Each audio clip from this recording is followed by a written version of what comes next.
Pernah katanya suatu hari saat dipanggil seperti itu, "Nduk, kowe ning ndi? Iki bapak itu, Renek Balio. Nak, kamu di mana? Ini bapakmu. Sini pulang." Nah, saat dipanggil seperti itu si Intan tuh katanya badannya tuh sempet kaget kayak gitu.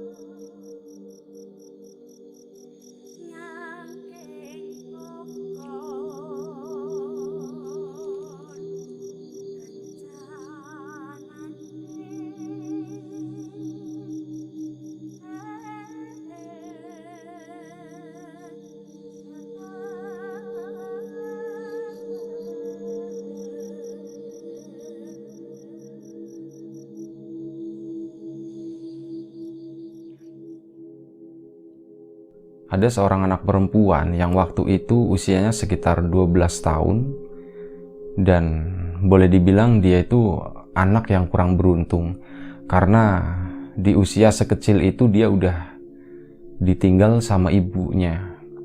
Jadi ibunya itu meninggal waktu ngelahirin Intan dan dia sekarang tinggal sama bapaknya. Bapaknya itu kerja sebagai buruh bangunan dan mereka tinggal di sebuah rumah yang boleh dibilang itu relatif kecil ya. Jadi rumah yang setengahnya itu pakai batu bata, sementara setengahnya itu masih pakai anyaman bambu. Suatu hari, Intan tuh ceritanya lagi main-main sama temen-temennya. Teman-teman yang usianya itu lebih muda kebanyakan itu lebih muda dari Intan. Nah, dia tuh siang itu lagi lari-lari kayak gitu. Tiba-tiba si Intan itu jatuh, bruk gitu. Nyungsep gitu ya. Lagi lari, bener-bener lagi lari, tiba-tiba bruk gitu jatuh. Sampai di bagian pipi sini sama bagian lengan kayak gitu, itu tuh pada lecet kayak gitu. Nah, akhirnya warga yang ada di situ, menurut saksi mata gitu ya, beberapa teman-temannya, anak-anak sama sesama anak-anak sama ada beberapa orang tua juga yang ada di sana. Itu cerita kayak gitu, kalau si Intan itu benar-benar tiba-tiba lagi lari, dia itu jatuh. Dan akhirnya mereka itu kan panik gitu kan, wah si Intan kenapa, si Intan kenapa? Akhirnya rame-rame si Intan digotong balik ke rumahnya.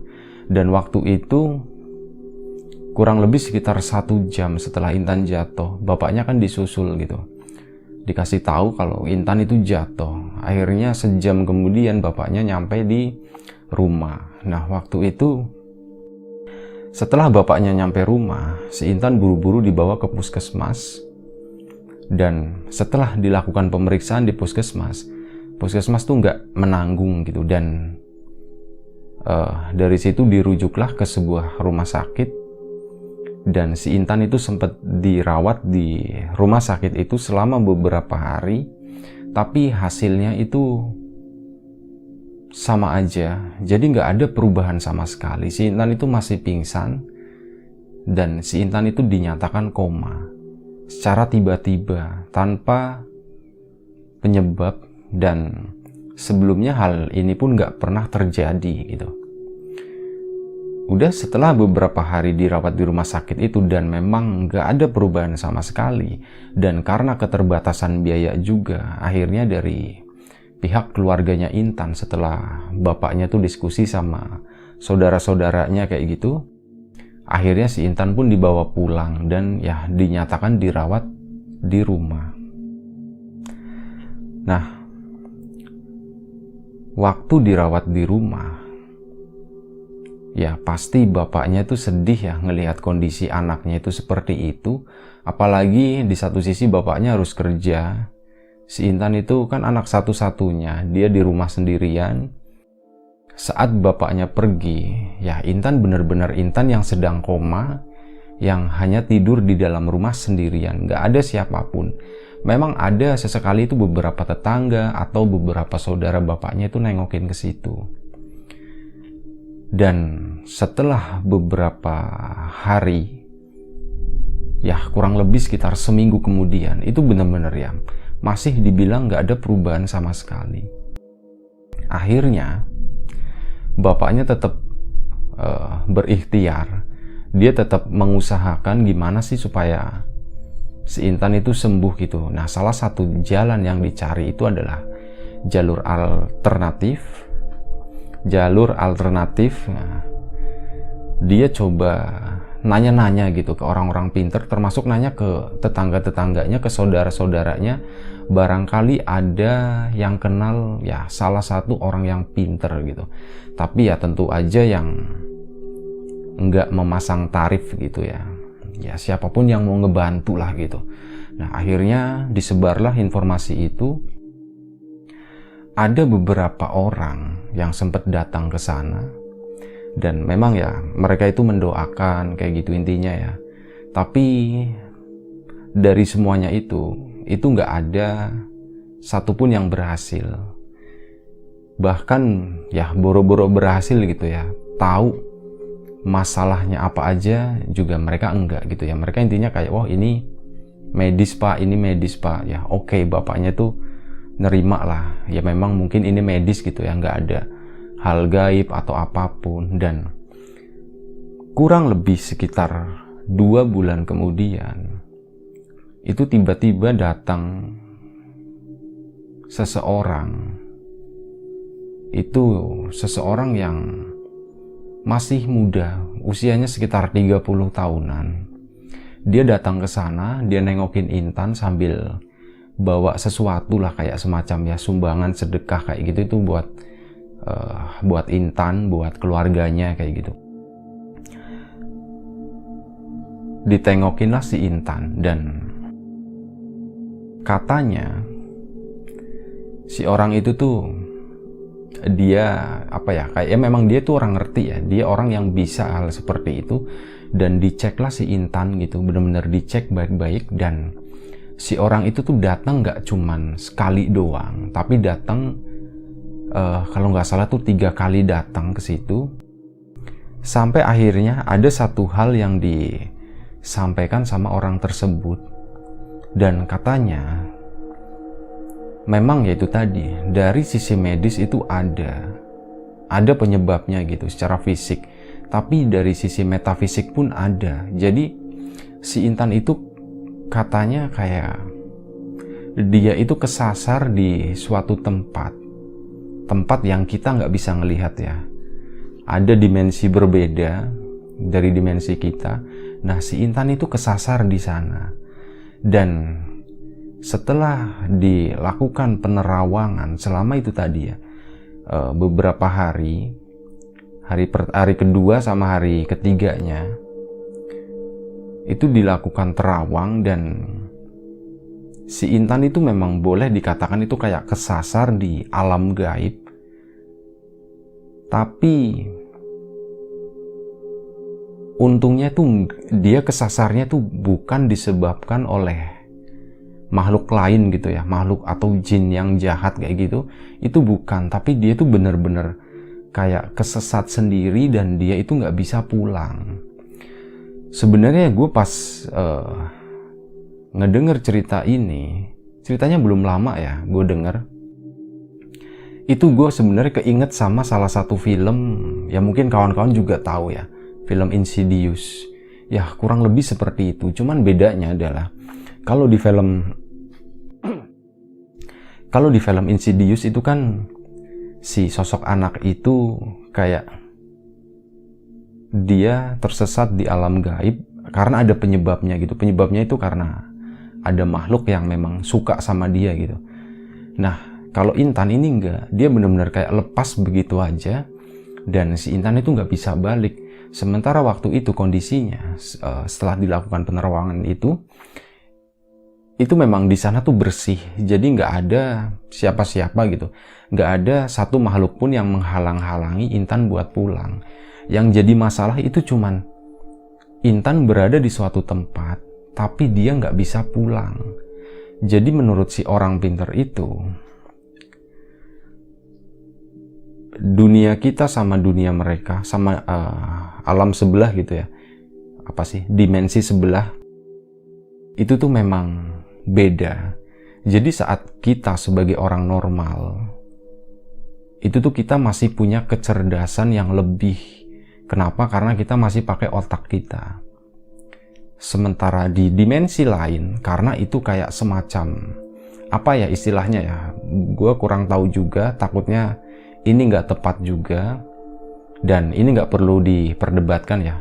Boleh dibilang kayak jiwanya atau sukmanya itu yang keluar, dan di situ karena itu nggak melibatkan otak ya secara fisik, otak yang mampu berpikir gitu ya, secara rasional, akhirnya yaitu tadi si sukma itu keluar, dia cuman kayak membawa kecerdasan dasar, itu kayak ya tahu siapa namanya, bagaimana berkomunikasi secara sederhana, intinya kayak gitu. Bener-bener kayak pengetahuan yang basic banget, yang dasar banget. Dan itulah salah satu kenapa kalau orang yang kesasar di dimensi lain itu lebih, boleh dibilang kayak, kalau di dunia nyata itu tuh sebenarnya gampang banget loh, itu tuh simple banget, tapi di dimensi itu, di alam itu tuh kayaknya susah banget. Itu karena itu tadi, karena adanya keterbatasan kecerdasan dan kemampuan gitu.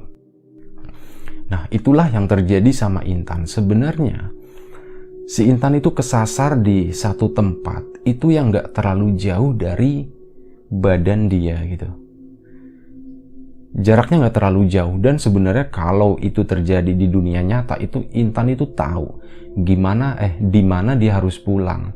Cuman karena itu tadi alasan keterbatasan itu tadi, itu pun jadi sangat menyusahkan Intan untuk pulang. Dia tuh kebingungan di sana, di suatu tempat yang bener-bener katanya itu ya tempat yang dingin, dan banyak yang bilang ya kalau memang di dimensi itu tuh nggak seterang kayak ini ya, kayak dunia kita yang nyata ini gitu, dunia fisik nggak seterang ini. Di sana tuh memang kayaknya katanya itu agak redup cahayanya, jarak pandang terbatas, dingin, sepi, hening. Kalaupun kita ngelihat sesuatu, ya itu adalah sesuatu yang bukan dari bangsa kita gitu.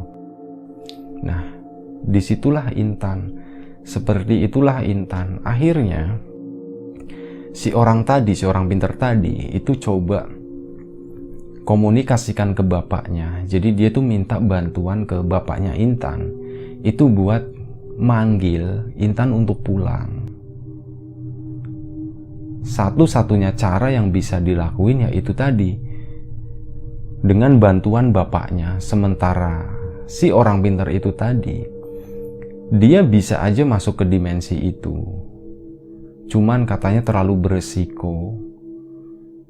Kenapa? Karena Intan itu nggak kenal sama si orang ini. Takutnya dia saat ketemu si Intannya ketakutan, dia malah makin ngejauh, dan itu nanti dia bisa hilang dan bener-bener nggak bisa balik lagi gitu. Makanya melalui bapaknya, melalui pendekatan bapaknya, dan ya itulah salah satu-satunya harapan gitu. Jadi bapaknya itu sebenarnya cuma diminta melakukan hal yang sederhana, tapi itu dilakukan secara terus-menerus. Jadi setiap saat, selagi bapaknya sempat, coba panggil Intan gitu. Jadi kayak dipanggil di samping telinganya Intan, dan hal itu pun dilakuin sama bapaknya. Bapaknya benar-benar meraktekin itu gitu. Intan gitu. Kamu di mana? Ini bapak. Coba deh kamu kesini, ngedeket ke bapak di sini gitu, manggil kamu. Nak gitu, kamu di mana? Kayak gitu. Dan itu dilakuin hampir setiap hari sebagai salah satu bentuk ikhtiar. Dan pernah katanya suatu hari saat dipanggil seperti itu, Dok, kowe ning ndi? Iki bapak itu. Renek Balio. Nak, kamu di mana? Ini bapakmu. Sini pulang. Nah, saat dipanggil seperti itu si Intan tuh katanya badannya tuh sempet kaget kayak gitu. Dia kayak ada respon, sempet kaget, tapi itu cuman sebentar. Dan ya, boleh dibilang hari itu belum terlalu beruntung. Tapi bapaknya itu terus ngelakuin seperti itu. Itu sampai kurang lebih sekitar 2 bulan. Itu dilakuin setiap hari. Dan alhamdulillahnya setelah 2 bulan itu, si Intan saat dipanggil, itu dipanggilnya waktu itu tuh pagi, sekitar jam 9 pagi. Bapaknya itu manggil-manggil dari samping telinganya. Intan, pulang gitu. Ini bapak, nggak usah takut, sini pulang gitu. Ikuti suara bapak, ya intinya kayak gitulah. Ini benar-benar kayak mirip di film Insidious ya. Kurang lebih seperti itu. Dipanggil-panggil dan akhirnya alhamdulillahnya jam 9 pagi si Intan itu nyebut satu kata, bapak gitu. Nah, setelah nyebut kata bapak, si Intan pun melek gitu kan. Tapi waktu itu kondisi badannya tuh masih lemes, dianya kayaknya masih capek. Karena ya berbulan-bulan gak menggerakkan badan kan pasti badan masih kaku kayak gitu. Nah, setelah beberapa jam itu sampai akhirnya bener-bener si Intan itu bangun gitu. Bangun, dia makan, minum. Waktu itu tuh warga rame ya. Ya mereka alhamdulillah semuanya. Wah, alhamdulillah Intan udah pulang kayak gitu. Nah, setelah pulang itu si orang pintar tadi itu dipanggil, dikasih kabar. Mas, si Intan udah pulang katanya. Si Intan itu udah sadar. Kalau berkenan, kalau memang lagi nggak sibuk, tolong datang ke rumah. Nah, akhirnya si orang itu tuh pun datang ke sana dan di sana ngobrol lah. Bapaknya orang pintar tadi, beberapa warga sama Intan gitu yang memang kondisinya waktu itu udah lumayan fit. Itu diajak ngobrol ya, ditanya-tanya sebenarnya apa sih yang terjadi, sebenarnya apa yang dirasain gitu sewaktu berada di sana. Nah, Intan pun cerita, jadi dia itu bingung gitu ya. Waktu itu bener-bener kayak dia itu tiba-tiba jatuh, dia tuh kayak jatuh terus gelap gitu ya. Nah, waktu dia buka mata itu suasananya memang udah beda. Dia berada di tempat yang sama di situ, masih di dekat pekarangan di kebun kayak gitu. Dia bangun gitu ya dengan suasana yang berbeda. Akhirnya karena di situ sepi banget, yang tadinya kan banyak teman-temannya, tapi di situ setelah dia buka mata itu bener suasananya tuh bener-bener hening, redup, kayak mendung kayak gitu ya. Dan dia pun bingung gitu. Dia jalan kayak gitu kan, tapi jalan kok kayaknya jauh banget ya. Dan dia tuh kayak bingung, kehilangan arah. Akhirnya ya dia menetap di satu tempat gitu ya, di satu tempat di situ. Jadi di situ katanya, kata Intan, itu ada satu bangunan cuman kayak kotakan gitu doang. Nah, si Intan itu duduk di situ aja dan itu dilakuin selama berhari-hari. Nah, ada yang nanya gitu warga, nah pas di sana itu lapar nggak? Ya kata si Intan, nggak lapar sama sekali. Yang dirasain cuman takut, bingung, nggak tahu harus ngapain, nggak tahu harus pulang kemana, nggak tahu harus pergi kemana. Sama sesekali si Intan itu ngelihat ada beberapa makhluk ya, itu yang bikin dia takut. Itu katanya ada beberapa makhluk yang berseliweran datang gitu ya, lewat ke sana ke sini, ke sana ke sini gitu. Tapi kata si Intan sih wujudnya itu nggak wujud seperti yang banyak diceritain orang ya, wujud 1, 2, 3 itu enggak. Wujudnya itu kayak ya nggak, wujudnya itu nggak apa ya, nggak sempurna. Jadi cuman kayak asap kayak gitu doang. Wujudnya tuh cuman kayak gitu kata si Intan. Ya udah. Akhirnya sampai suatu hari dia tuh ngedengar ada suara bapaknya. Ada suara pertama yang manggil-manggil gitu. Intan, Intan gitu. Nah, pas pertama ngedengar itu, Intan tuh ngerasa takut. Wah, ada yang manggil nih, ada yang kenal, siapa nih gitu. Jangan-jangan salah satu dari makhluk itu.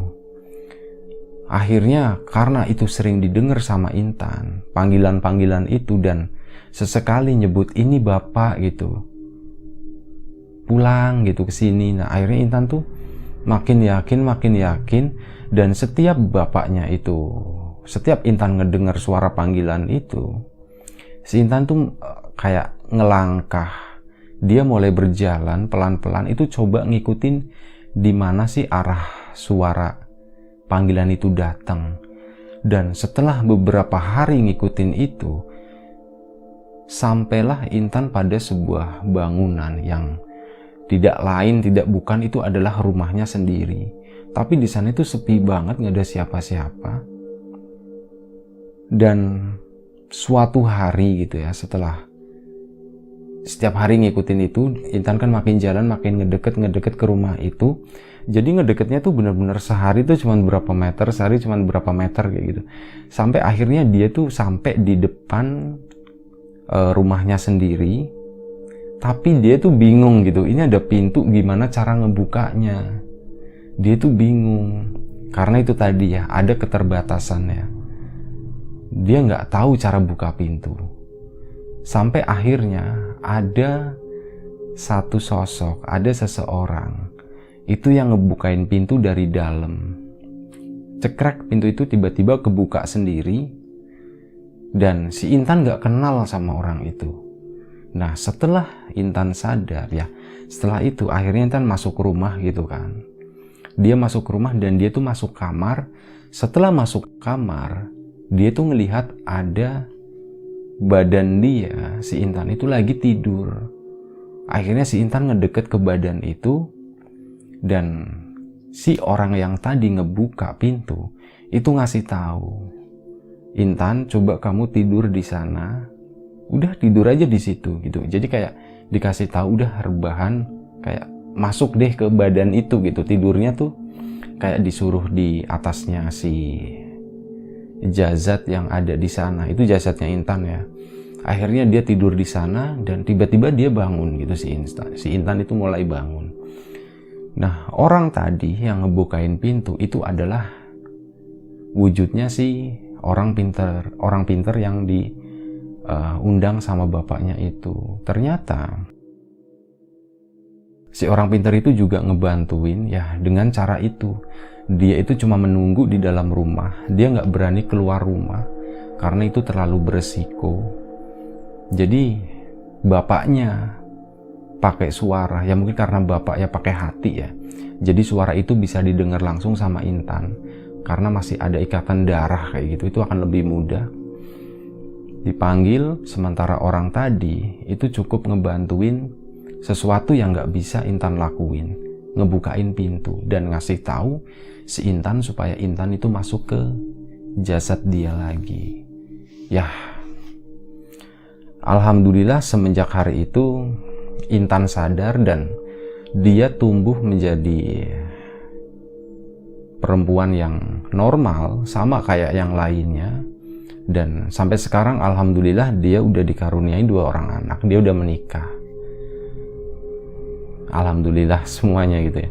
Nah kurang lebih seperti itu salah satu cerita dari Intan. Intan itu istrinya temen gue ya. Nah itu mereka suatu hari dia tuh cerita kayak gitu tentang pengalaman dia waktu masih kecil dulu itu pernah mengalami hal itu. Kurang lebih seperti itu ceritanya. Mohon maaf kalau misal ceritanya ya nggak terlalu serem gitu ya, nggak yang wah-wah gitu, nggak yang serem banget yang banyak penampakan ini itu, enggak ya. Ceritanya seperti ini seadanya aja. Gue mohon maaf misal ada salah-salah kata, ada salah-salah penuturan, ada salah-salah istilah ya, gue mohon maaf. Dan hal itu mohon tidak untuk diperdebatkan. Dan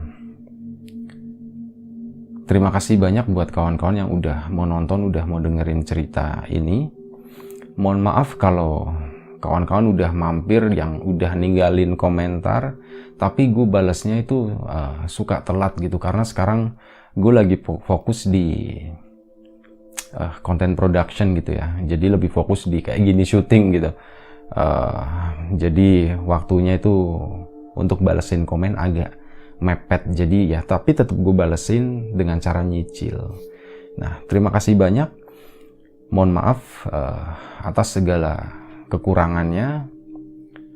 Jaga kesehatan kawan-kawan semuanya. Ini musimnya lagi pergantian musim, jadi harus ekstra jaga kesehatan ya.